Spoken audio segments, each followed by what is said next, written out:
Shalom, nous allons étudier Daf Mem Ched Masechet Psachim. Nous reprenons à la fin du Daf Mem Zayin Amud Bet Amalé. Réponse ici de Abaye, Arabe. On avait vu un enseignement dans lequel on avait vu que celui qui cuisait, qui mangeait le nerf sciatique avec du lait pendant Yom Tov pouvait être hayav de 5 choses. Et parmi celles-ci, on avait proposé de dire Mouktsé. On a dit mais Mouktsé, c'est pas Minatora, donc on peut pas y avoir Malkout. Si, c'est Minatora de Ve'achinu et Tasha Yavi'uk, c'est marqué qu'il fallait préparer tout avant Shabbat. Et là, la Gemara va objecter à cela avec un enseignement qui va parler a priori d'autres choses, donc de korbanot et des libations qu'on apportait au Beth Amikdash, sauf qu'à un moment donné là-bas, on va faire la distinction entre quelque chose qui est assour mechamat gufo ou mechamat davar acher, et donc ça a l'air de montrer qu'a priori Mukse n'est pas minatora. Ça va être ça le but de cette objection. Vea at ou de amar, c'est toi qui as raconté quoi. Be'ay mina merafriza vamrela be'ay meravuna. C'est toi qui as dit qu'un jour on a posé la question à Rafriza ou à Ravuna. On a dit quoi? Hevi isem afarushrato tamid beyom tov mahu. Que se passe-t-il si on apportait un animal qui venait de très loin, donc qui n'a pas été prévu avant Yom Tov à l'utilisation et donc qui est mouxé? Si on l'a apporté comme korban tamid pendant Yom Tov, quel est le problème? Est-ce que c'est un saut minatora? Veat ou Alan, c'est toi qui as dit que la réponse elle a été. Allah, tu as dit c'est velo abechor. Ici, on a dit qu'on a rapporté un verset dans Yecheskel. Un verset là-bas dans Yecheskel qui parle des korbanot et des libations. Vese achat minatson. Ce verset décrit certaines halachot des korbanot. Vese achat. Il faut prendre un C, donc un mouton. Minatson, du bétail. Minamataim, mimashke Israël, après au sujet des libations de vin. Minamataim, 1 sur 200. Mimashke Israël, des boissons d'Israël. Et là-dessus, la dracha de Rav Chizda ou de Ravuna en fonction des versions, c'était de dire que pourquoi C, ça veut dire qu'il faut prendre un C qui est vélo à Bechor et pas un qui est l'aîné de la femelle. Achat, un c'est quoi? Vélo maaser. Il ne faut pas que ce soit le maaser, donc le 10e du troupeau qu'on a prélevé. Minatson, vélo à palgas, il faut que ce soit du petit bétail, mais il ne faut pas que ce soit un animal qui soit un âge intermédiaire qui ne peut plus être apporté comme korban. Donc on a 3 lachot par rapport au korbanot. Par rapport au vin des libations, minamataim, 1 sur 200, c'est pour dire quoi? Mimoshtar shtemeot, sheishtayru babor, mikan leorla, shebetela, bemat. 1/200 de ce qu'il y avait dans l'endroit où on stockait le vin. C'est une allusion au fait que s'il y avait de la orla, donc ce qui sort des fruits pendant les 3 premières années qui est interdit à la consommation, si ça a été mélangé dans plus de 2 fois sa quantité, c'est annulé. Mimashke Israël, parmi les boissons d'Israël, minamotar l'Israël, mikan amrouche en meviim nesachim, minatevel, il faut que ce soit moutar, meshke Israël, et donc il ne faut pas que ça vienne du tevel. Donc 3 lachot par rapport au korbanot, 2 par rapport aux libations. Et c'est à partir de là qu'on fait la déduction. Yachol yavi mina mukse, après la Braïta dit attends, et mukse, peut-être que c'est interdit? Non, amart. Ma tevel miyuchad, chez Isur Gufo Garamlo, Afkol chez Isur Gufo Garamlo, Yatsa Mukse chez Isur Gufo Garamlo, et là Isur Davaracher Garamlo. Le dernier halakha qu'on a appris, c'était halakha par rapport à Tevel, c'est qu'on n'a pas prélevé physiquement sur la récolte. Et donc, comme le problème de la récolte est un problème entre guillemets physique, eh bien, la Braïta nous dit que du coup, il n'y a pas de problème d'apporter un korban qui est Mukse, parce que le problème du Mukse, ou même des libations qui sont Mukse, c'est que Mukse, c'est un problème qui est pas un problème qui est physique, c'est que mentalement on n'a pas pensé à l'objet ou à la chose avant Shabbat ou avant Yom Tov. Du coup, maintenant que la Braïta a fait cette déduction-là, nous on fait une déduction à partir de là, de dire que ça ne peut pas être Minatora Mukse. Parce que si Mukse était Minatora, eh bien la Braïta n'aurait pas pu se permettre de distinguer, de dire oui, c'est pas pareil, Tevel que Mukse, pas du tout, si Minatora c'est pareil. Mais Yamart, ils sont Mukse d'Oraïta, Mali sur Gufo, Mali sur Davaracher. Si c'est Minatora, comment la Braïta aurait-elle pu faire la différence? Donc du coup, on est toujours avec un problème. Comment faire pour dire Mukse? En plus, Ve'od. Tout des Amar, Cheluk Melachot les Shabbat, Cheluk Melachot les Yom Tov. Et en plus, deuxième question, c'est que toi-même, c'est toi qui as dit Rabat, que il y a Cheluk Melachot les Shabbat, c'est-à-dire que si on fait plusieurs Melachot Shabbat pendant une période d'inconscience, on est chayav de plusieurs choses. Si par contre c'est Yom Tov, on est chayav que d'une seule chose. Or là-bas, dans les 5 choses, on a dit Avara, le fait de brûler, et on a également comptabilisé Mukse. Et donc même si tu dis que Mukse c'est Doraita, il y a un problème, c'est que ce sont les 2 choses qui sont liées au Issur Shabbat. Et donc du coup, on ne peut pas pendant Yom Tov être chayav 2 fois. Et là, afik avara. Donc par rapport à cela, on dit non, ve'ayel atzeashera. Enlève avara et rentre un autre interdit à la place, qui était le fait que c'était des bois d'avodazara, de Ashera. Et c'est assourd d'en profiter, parce que c'est marqué Vazara me'acha ve'lutbak me'atra me'uma minachem. Tu ne dois pas s'attacher à tes mains, une partie même infime du kherem de ce qui est avodazara. Alors on dit à Marlé Aracha bereda ava les abayé. Objection, il lui dit attends. Là-bas, nilkenemi mishum lotavito eval betecha. Si c'était avodazara, il y aurait aussi un interdit de le faire rentrer dans sa possession, de ne pas faire rentrer dans sa maison Tor Eva, donc l'avodazara. Et la pek avara va'ayel atse ekdesh. Donc on remplace avara non pas par Ashera, mais atse ekdesh, j'ai bois de ekdesh. Vazara me'acha, et l'interdit viendrait de là. Vacherem tisrivun ba'esh lotasunkel hashem lokechem. Comme on a une mitzvah de brûler ce qu'il y a à l'avodazara, et que la Torah interdit de faire pareil à ce qui appartient à Dieu, lotasunkel hashem lokechem, brûler des atse ekdesh, ça son minatora, ça ferait partie donc des 5 interdits qu'il y aurait là-bas dans le cas où on a fait cuire du guide anaché avec du halal et qu'on a mangé. Maintenant l'agma revient à la sugia de base avec la marque loquette entre Rav Rizda et Rabat. Est-ce que quelqu'un qui cuit pendant Yom Tov quelque chose qui n'est pas nécessaire pour manger, il le fait pour le lendemain par exemple, est-ce que c'est Asur Minatora ou pas? Et là-dessus, la Gemara avait dit que c'était lié à Oil. Est-ce que ce que je cuis pour demain, c'est pas vraiment Asur Minatora parce que théoriquement, si j'ai des invités qui débarquent aujourd'hui, je pourrais les servir? Ou est-ce qu'on ne dit pas, Ho'il, que puisque il pourrait y avoir ça, c'est autorisé? On n'applique pas halachiquement la situation qui, en théorie, pourrait arriver. Alors, Ad Rav Rizda Veraba, Marloket Rabbi Eliezer Rabbi Yoshua, ça revient à la Marloket Rabbi Eliezer Rabbi Yoshua qu'on avait vu au sujet, justement, de notre Mishnah dans Psachim. Pourquoi? Rabbi Eliezer Sabar Amrinan Ho'il, Rabbi Yoshua Sabar Lo Amrinan Ho'il. Rabbi Eliezer pense Ho'il, et Rabbi Yoshua ne pense pas Ho'il. Alors ici, de quel Ho'il on parle? C'est par rapport donc à cette histoire de pâte qui est impure. La pâte est impure, on veut faire de la matzah pendant le jour du Yom Tov de Pessah, et on avait vu de Marloket, qu'est-ce qu'on fait? Il y en a qui disent qu'on ne peut pas prélever avant, parce que si on prélève, la chala est déterminée. Si elle est déterminée comme elle est tméa, et que la chala c'est comme la trouma, le Kohen ne pourra pas la consommer, et le Israël non plus. Si on ne peut pas la consommer, on n'a pas le droit de la cuire pendant Yom Tov, parce qu'on ne peut cuire que pour manger. Si on ne peut pas la cuire, elle va rester ainsi, elle va lever et devenir chametz. Ben Betera avait dit on la met dans l'eau froide. Mais Rabbi Eliezer, Rabbi Yoshua avaient deux solutions différentes. Sur Rabbi Eliezer, on cuit tout en même temps, et on séparera à la fin. Et selon Rabbi Yoshua, non, on ne peut pas faire ça. Et pourquoi justement on ne peut pas le faire? La Gemara dit c'est justement lié à Oil, que Rabbi Eliezer dit, puisque au moment où on cuit, chaque morceau du pain qui cuit pourrait être la chose qui n'est pas chala, parce que c'est peut-être l'autre partie qui serait chala, et pour l'autre partie on dit pareil, c'est peut-être elle qui serait choline et l'autre qui serait chala, et bien chaque morceau de pain peut être cuit parce que on peut appliquer le principe que puisque ça pourrait ne pas être lui la chala, c'est mouta. Et Rabbi Yoshua ne pense pas. Et donc finalement, la marloquette entre Rabba et Rav Rizda, est-ce qu'on applique Ho'il pour le cas de celui qui cuit pendant Yom Tov, puisqu'il pourrait donner à des invités? Eh bien, c'est peut-être la même logique qu'on retrouve avec Rabbi Eliezer. Puisque toute cette partie-là pourrait ne pas être chala, on peut la cuire alors que Rabbi Yoshua dirait non. Et la Gemara explique que c'est pas évident, que finalement c'est pas du tout évident que Rabbi Eliezer, Rabbi Yoshua et Rabbi Rav Rizda disent la même chose. Maraba, brafapa. Dima kanogam Rabbi Eliezer atam namrinan ho'il ela debeina de ka'ele tanur akol chada vechada. Chazalel et dit attends. Là, svara de ho'il de Rabbi Eliezer, peut-être qu'il l'a dit là-bas parce que vraiment là-bas, chaque morceau peut être consommé par lui si c'est pas de la chala. Avalacha, mais dans l'histoire là-bas de Yom Tov, il fait pour le lendemain.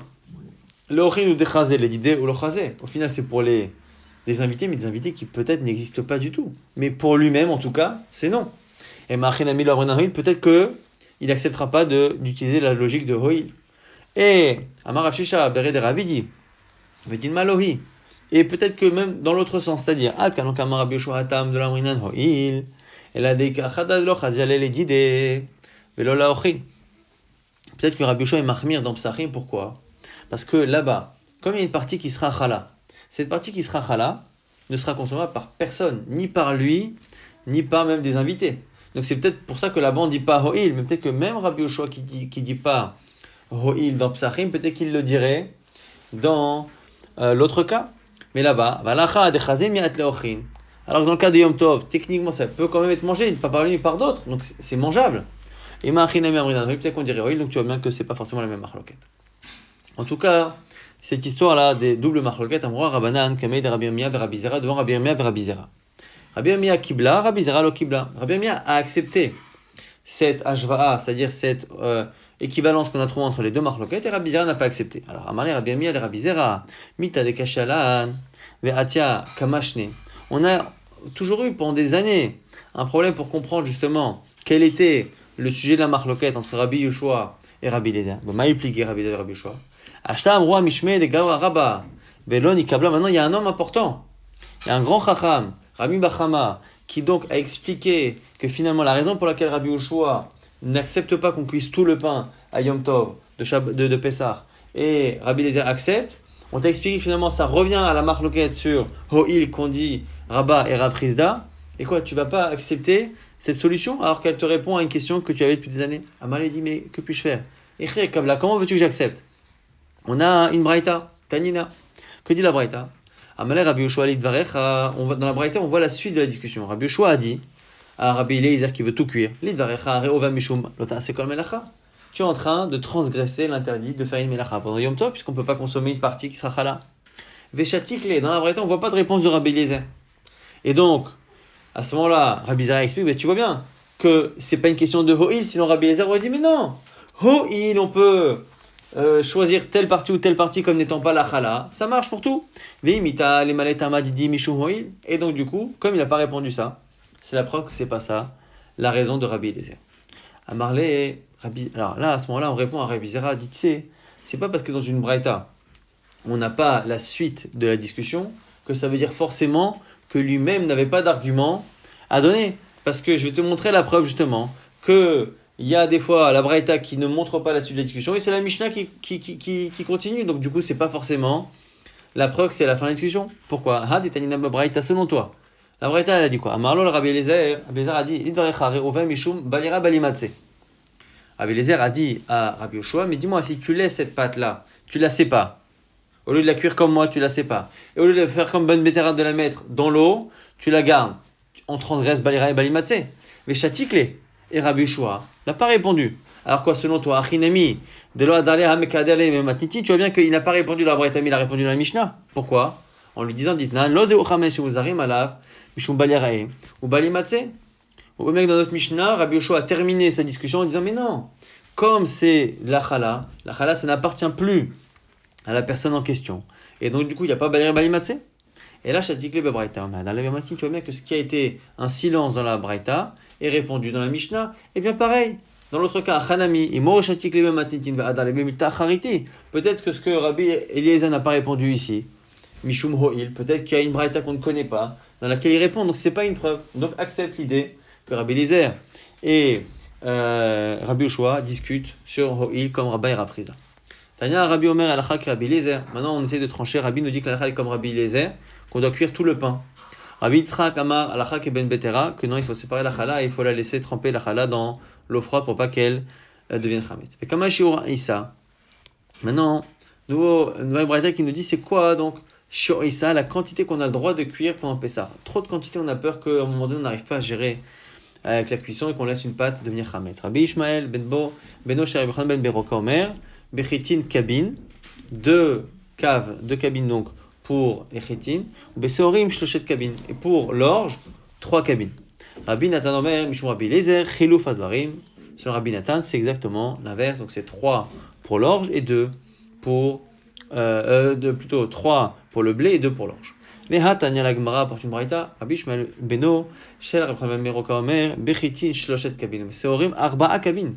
Dans cette version-là de Rabbi Ishmael, fils de Rabbi Beroka, c'est non pas 2 et 3, mais c'est 3 et 4. Donc il y a un problème. L'agmayelo kasha.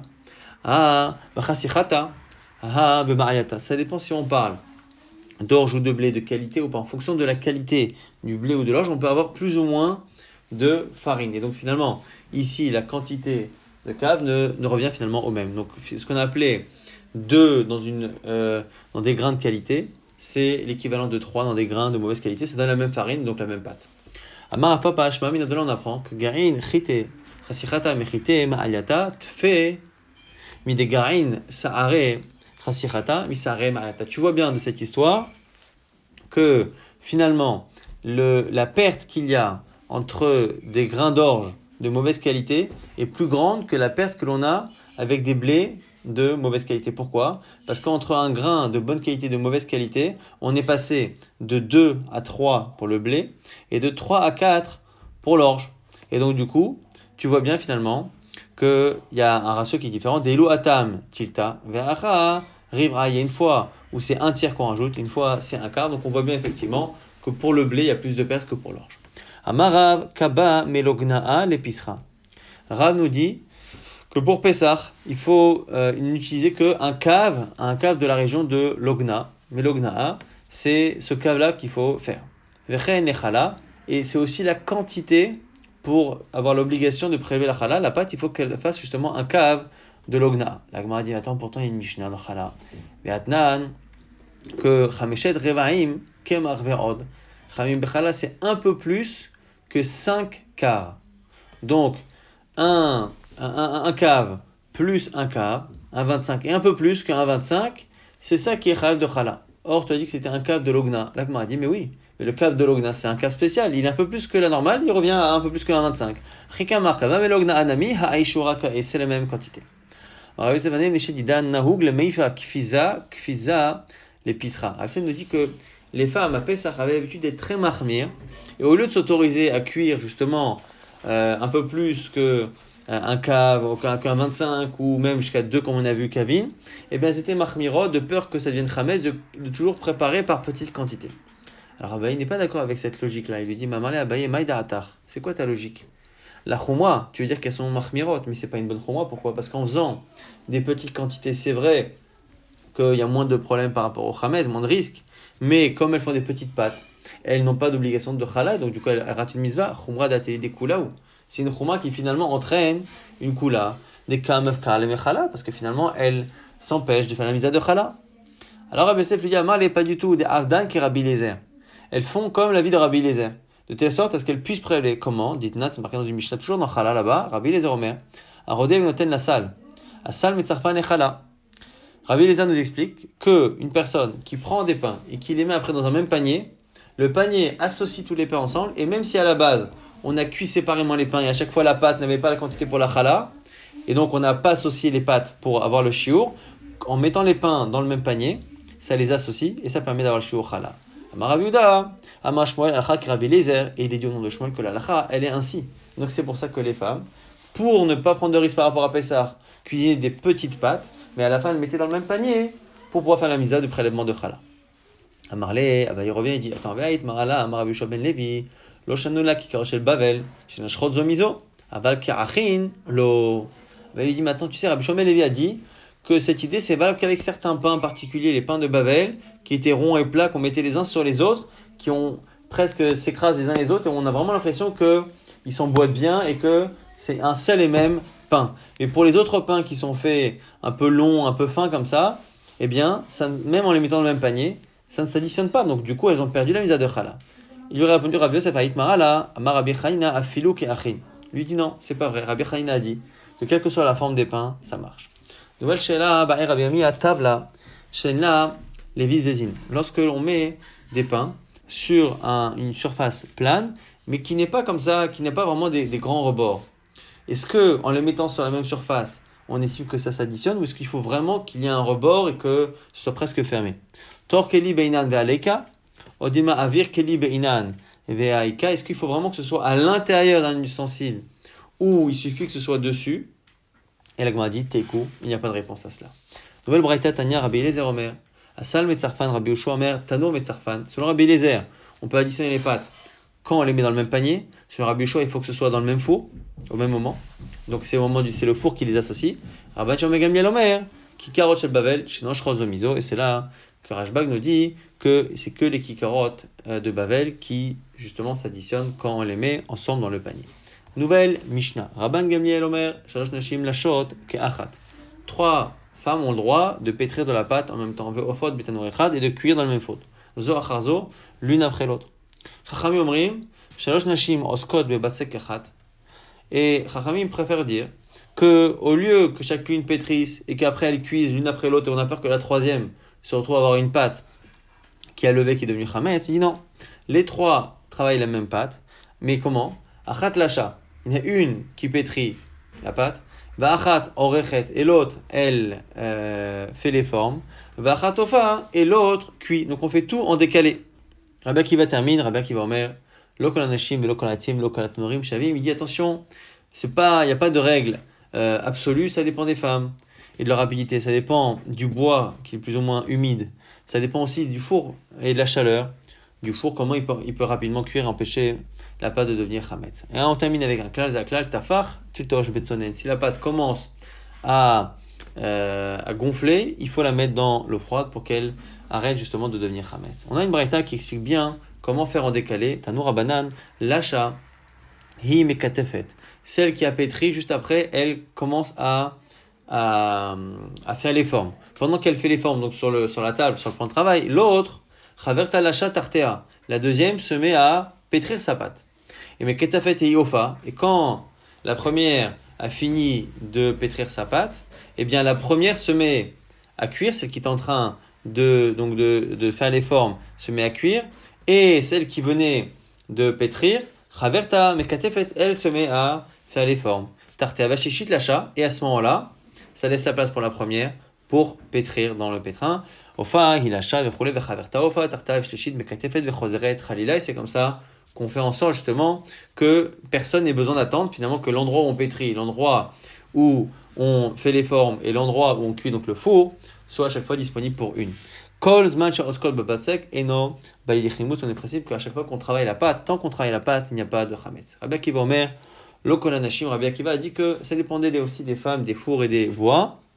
On rapporte une braïta Tanya. Amar Rabbi Akiva dan tivne Rabban Gamliel. Il a dit un jour j'ai étudié devant Rabban Gamliel. Il a venu Rabbeinu benashim zrizot ou benashim she'en zrizot. Ce que Rabban Gamliel justement a dit dans la Mishnah, qu'elles peuvent faire les trois en même temps. De quelle femme on parle? Est-ce qu'on parle de femmes rapides ou pas? Betzim nachim ou betzim yeveshim? Est-ce qu'on parle de bois sec ou pas? Tanour cham ou tanour tsoné? Est-ce que le four est chaud ou froid entre guillemets, c'est-à-dire pas très chaud?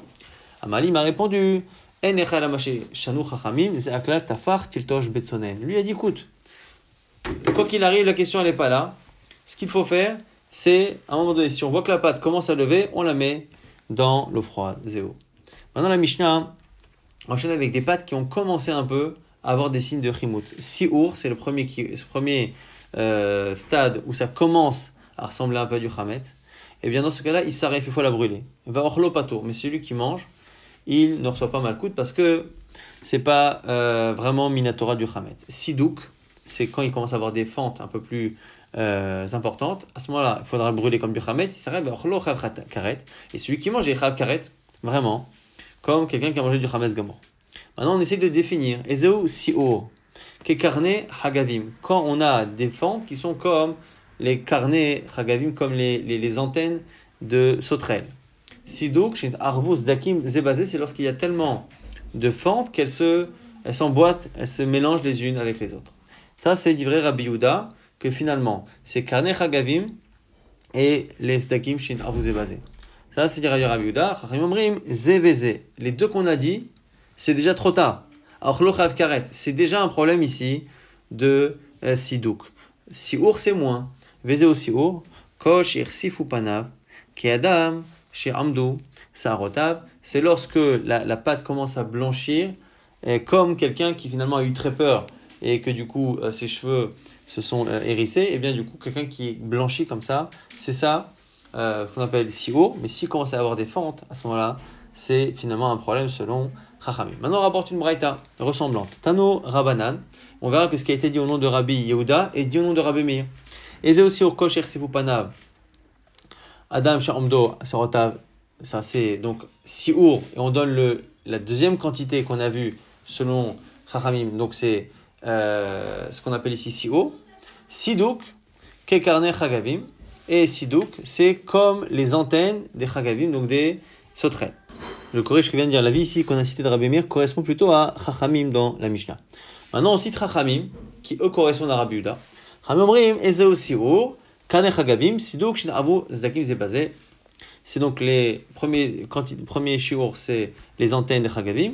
Et sidouk, c'est quand les fentes se mélangent les unes aux autres. Mais ce qui est intéressant, c'est que ce Chacham qui correspond donc à Rabbi Yehuda termine en disant que les deux, c'est Chayav Minatora. Zevaze Ochlo, Chayav Karet, avec Madivé Anantnan. Si Orisaref, et ben Ochlo Patour, dit vrai Rabbi Yehuda, pourtant dans la Mishnah, on a vu que celui qui mange est Patour pour Siour. Rabbi Yehuda dit non, Emma, les Rabbi Meir Zevaze, Ochlo Chayav Karet. Il faut dire qu'à la fin, les deux sont Chayav Karet, selon qui? Selon Rabbi Meir. C'est-à-dire que la fin de la Braïta revient sur la Shita numéro 1 qui est Rabbi Meir, qui dans notre Mishnah est Chachamim. Et du coup, ça revient donc au début. Amar Rava Maïta Amar de Rabbi Meir Agmar pose la question sur Rabbi Meir Etzi Machmir. Enecha kol sedek va sedek milmala sheno kamas dakim milemata. Parce qu'il estime que quand on voit des fentes là-haut, une fente là-haut, c'est-à-dire qu'il y a beaucoup, beaucoup plus bas. Et donc c'est pour ça qu'à partir du moment où il y a des fentes, qu'elles soient Kekarne Chagabim ou qu'elles soient mélangées, mais même dès que c'est Kekarne Chagabim, pour lui, c'est-à-dire qu'il y en a plein d'autres qu'on ne voit pas. Et donc c'est pour ça qu'il est Mahmir dans la Braïta et qu'il est Mahmir dans la Mishnah au nom de Chachamim.